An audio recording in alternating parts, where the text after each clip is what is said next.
Hello everybody and welcome to another edition of In Pit Lane here on Channel 31 and Channel 44 in Adelaide. Now coming up tonight our special guest is the voice of international endurance racing, John Hindhaugh. You'd know John of course from Radio Le Mans, IMSA Radio and of course locally by calling the Bathurst 12 Hour for the past few years. There's no doubt about it, if you know that it's an important meeting anywhere in the world if John Hindhaugh is the man behind the microphone. We're going to catch up with him tonight to find out a bit about, well, what's happening now in his world and also what he sees for the future of sports car racing and of motorsport in general, and a little bit about the history of Radio Le Mans. So earlier today I had the good fortune of catching up with John Hindhaugh.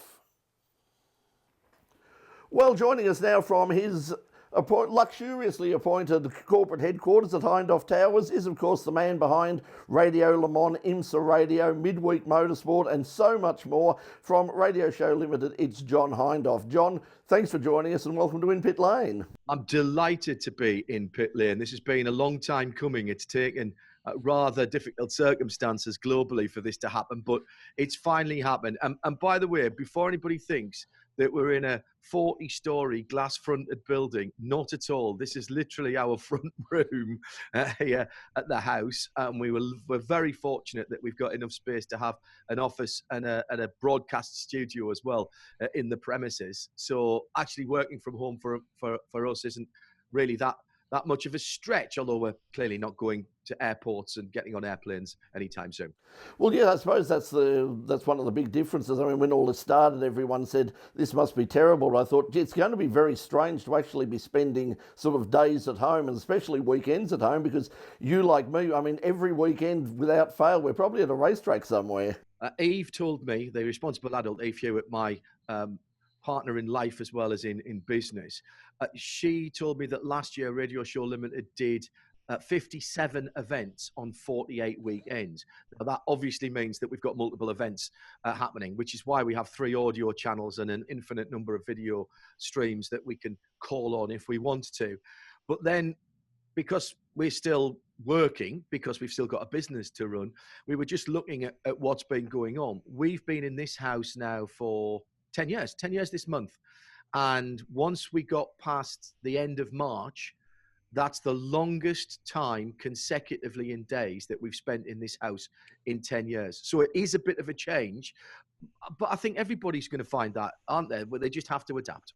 That's it. As you say, it's all about adapting. And one way the sport's adapting, I'd like to sort of start off with looking at the here and now before we go looking into sort of some of the history of Radio Show Limited and what you've been doing over the years. Is right now there's been this boom in sim racing, e-sport, whatever you like to call it. It's rating its head off on Australian television at the moment. The Supercars E-Series is actually getting better ratings in some cases than the real thing was getting.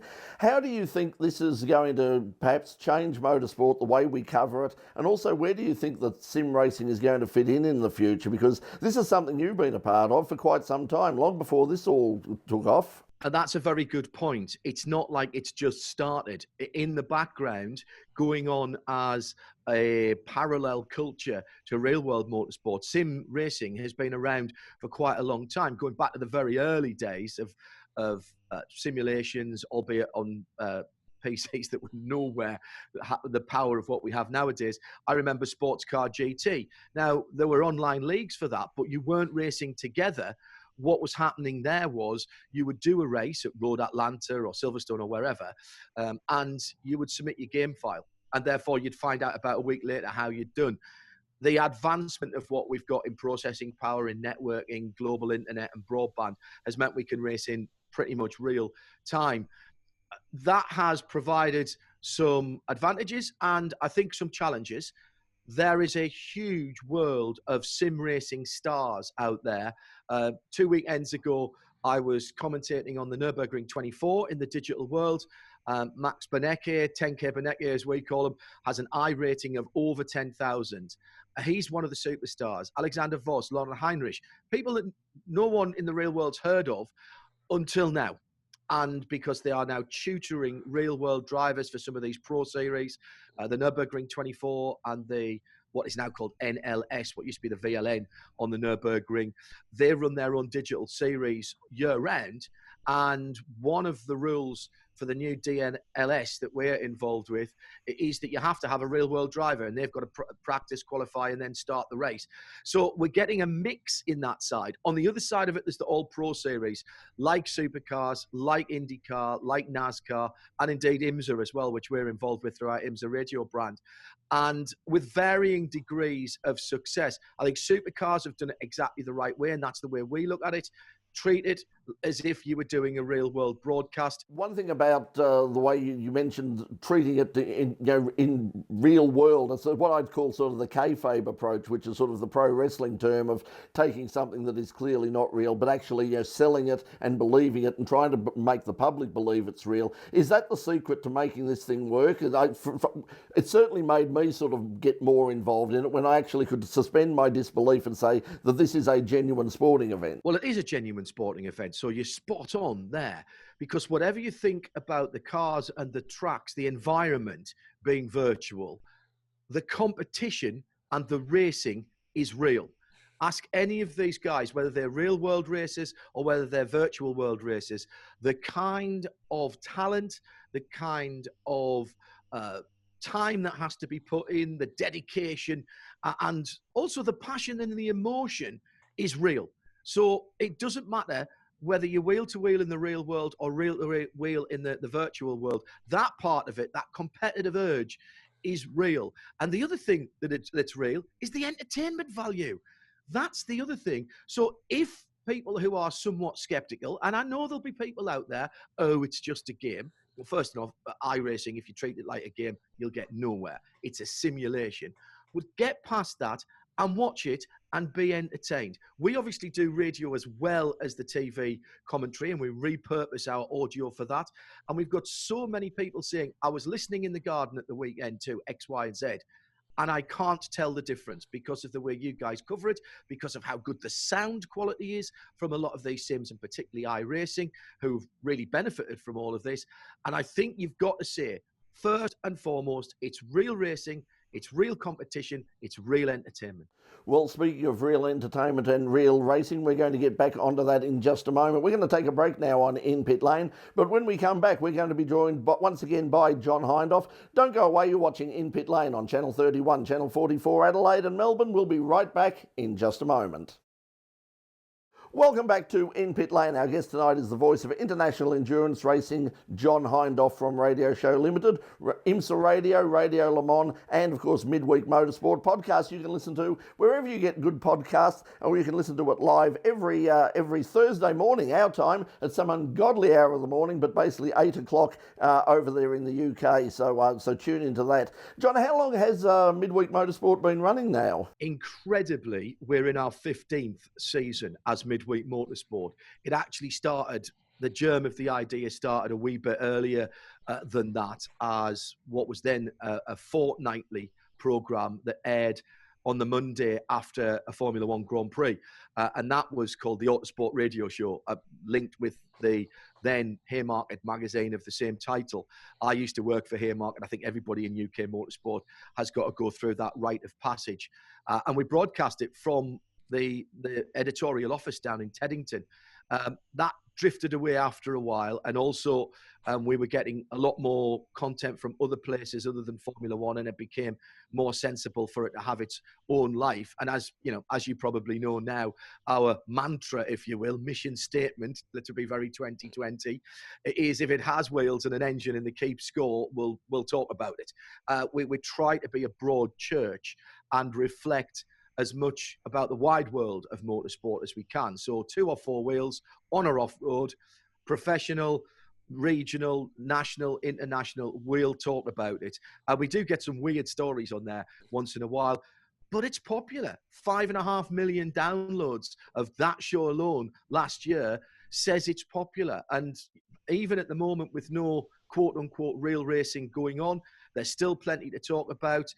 We've gone a little bit into the virtual world, but not too much, because we have another show that takes that mantle, the Torah Radio Show, which is on a Thursday UK time at 8 o'clock. And the guys there have really stepped up from a monthly to a weekly show about everything online. And Tora, by the way, the Online Radio Association, recognised by the UK Motorsports authorities as an organising club and have been for over 6 years. So they're well at the forefront of all of this. But Midweek Motorsport's great. It keeps us grounded. It means we don't focus in and get blinkered too much about one or other forms of motorsport. And we have to have, as I say, that broad church and the broader view of what's going on. 2020 was going to be a very tumultuous year in the world of sports car racing anyway, as we were moving into the hypercar generation. And then, of course, in what seems like an eternity ago now at Daytona, we heard the word Convergence come up for the first time. Do you think now that we've been sort of forced into this, basically pressing the pause button, that this is really a good opportunity for the sport in general and for people like the ACO and IMSA and WEC to sort of take a big deep breath now and say, we've got a little bit of time, let's make damn sure we get this right? You're spot on again. Absolutely, that is the thing to do. Great news coming from Glickenhaus. Been talking to those guys recently. They were the first people to commit to the hypercar regulations.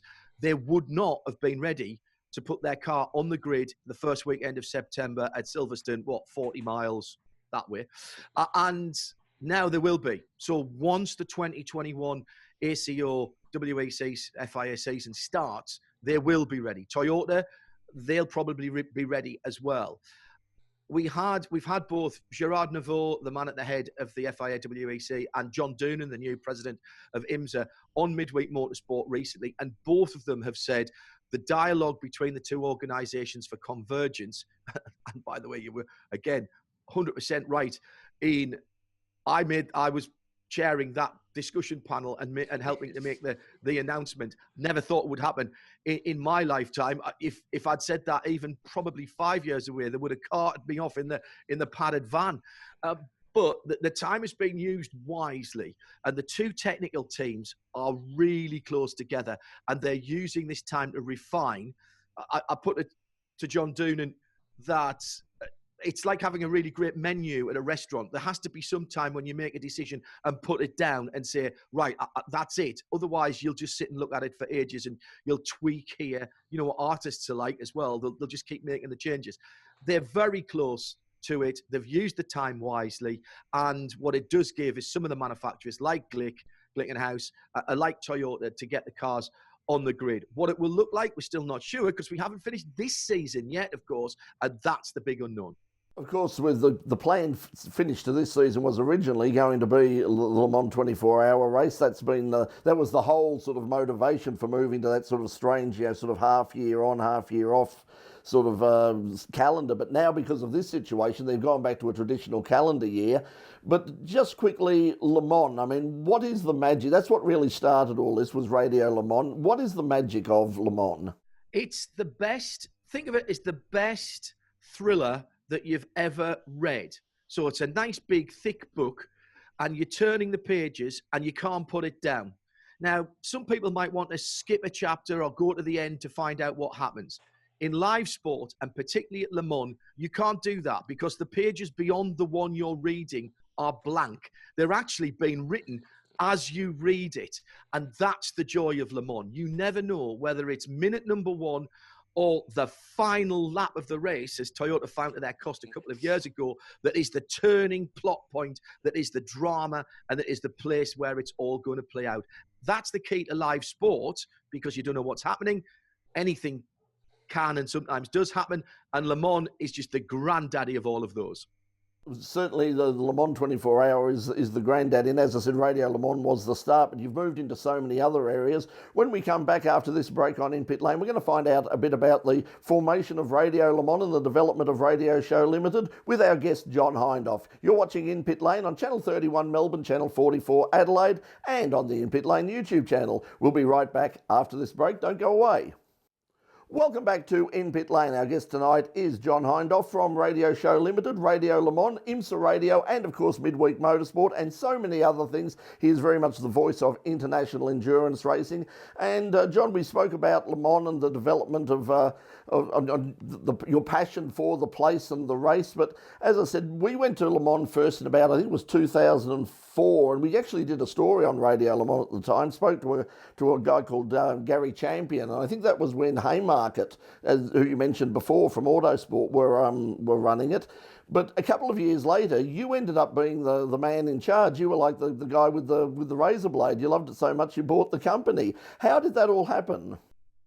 Well, as you say, Haymarket took tenure of it in the mid-90s. And in fact, I was working for Haymarket for a while, helping them run it. Before that, it was, we've got to give credit to a guy called Harry Turner and a guy called Anthony Landon. And they had a little company called Studio 6 Marketing. They put that together in the late 1980s. By 2005, Autosport, Haymarket, should I say, were coming to the end of their tenure and didn't want to renew. And we were left with the situation of losing Radio Le Mans at the circuit. And basically, don't forget that up until the end of the 90s, when I was working for Haymarket, was the first time we put it on this thing called the internet. That had helped grow it.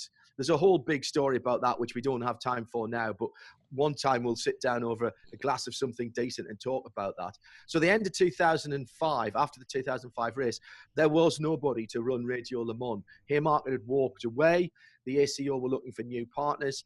Nobody wanted to pay the license fee to them and then go on.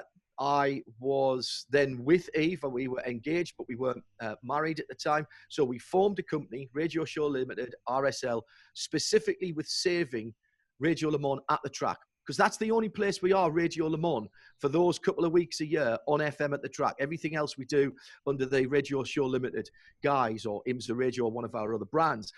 So that's what we did. So I went to a meeting in France a couple of weeks before Christmas in 2005. We formed the company at the end of 2005. And then when I came back home on the Eurotunnel, I just sold a house up in the northeast of England, and basically pretty much all of the proceeds from that I handed over to the ACO for the license fees for our first contract. And then we had to go and make a commercial concern out of it. From that, everything else that we do has come. That was the cornerstone. And here we are, 14, 15 years along the road and still doing it, and probably with as good, if not better, relationship with the ACO at Le Mans now than we've ever had, and staring a 100-year anniversary of the Le Mans 24 Hours in the face in 2023, which we're very, very much looking forward to.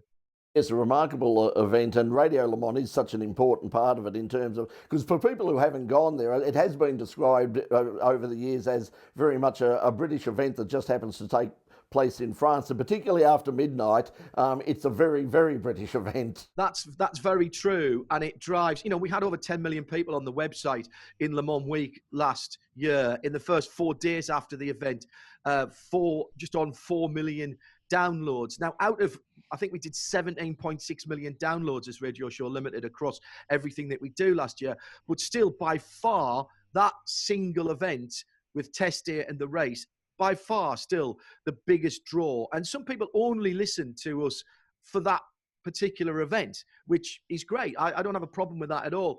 And it is very British. It always has been very British, right from 1923. And the Brits make up at the track the biggest national contingent as well. But of course,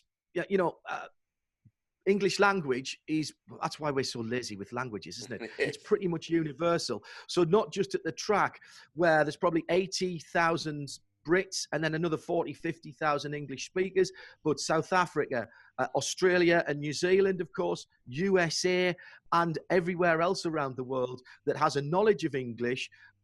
That's our audience, and that's why we're the biggest broadcaster globally for the Le Mans 24 Hours, and pretty much for every event we do, because of the fact we're lucky enough to have been born with the ability, most of the time, to speak English.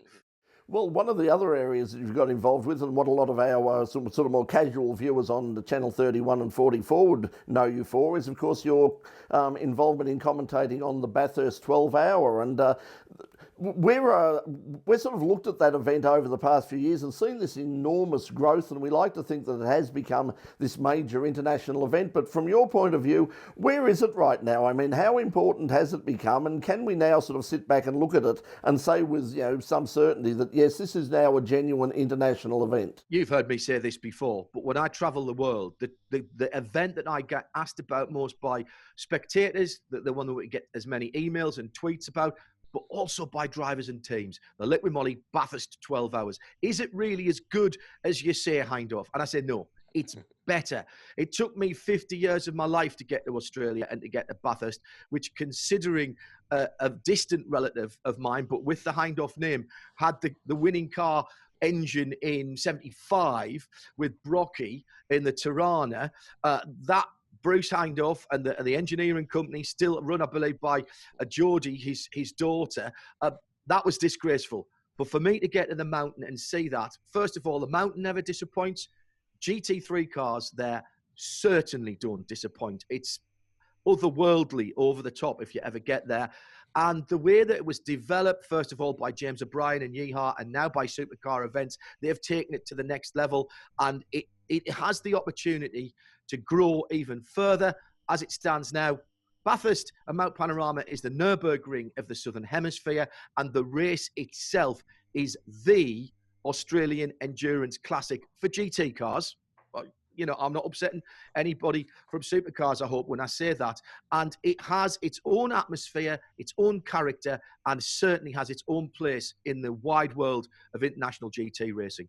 Well, as I said, I always described it, and I think I said to you, well, it was very much the race that track deserved, a genuine international event with genuine international superstar drivers. And I think, but you know, not blowing any sunshine up your skirt or anything, but I think, and I said this before you were involved, that, you know, the involvement of Radio Show Limited really did help give it that sort of international cachet, that because you've got so many sort of, you know, teams and drivers listening to you who probably that first year went, well, you know, gee, this does sound exciting, and who probably did get in touch and say, yeah, should we come next year? And yeah, it's taken off. So yeah, I think on behalf of everybody involved in that race, yeah, thank you to you for your contribution for that.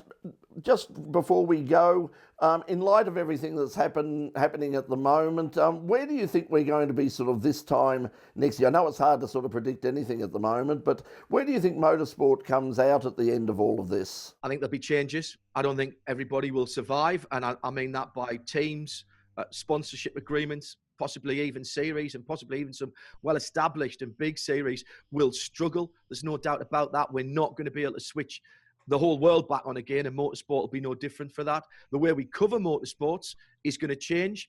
We're fortunate. We've got the infrastructure and the knowledge to be able to cover things from a distance, remotely, and that's helped us certainly with the esports coverage that we're doing at the moment. I think we'll see more of that, more even remote cameras, fewer people on site, certainly if we're going to do things behind closed doors. And I think it gives us the opportunity, let's think positively here, gives us the opportunity to take a long, hard look at what we do and see, in some ways there's too many series around the world anyway, so let's combine things.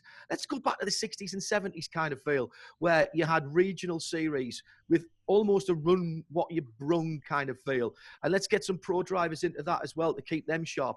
I like this idea of people looking at different ways of going motor racing, but mark my words, it's not going to be just wave the green flag and go back to normal. We're going to have to accept compromise, but we need to do that in a sensible way and make sure that we don't go back racing until it's absolutely safe.